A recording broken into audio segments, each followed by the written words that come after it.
The overall goal of the following experiment is to independently measure the neurophysiological signals of two attentional processes, attending and ignoring, during sustained attention.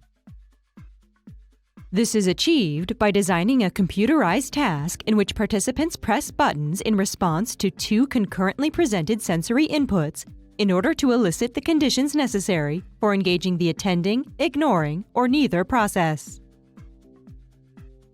As a second step, participants perform the task combined with electroencephalography, or EEG, which detects and records electrical brain activity while they engage the attending and ignoring processes. Next, the EEG data are analyzed using computer software in order to extract average responses to sensory inputs under conditions of attending or ignoring, and in the passive reference condition, when no attention is deployed. The results, based on the event-related potential, or ERP analysis, show differences in the temporal evolution of the average neurophysiological response to a single sensory input when it is either ignored or attended, relative to the passive reference condition.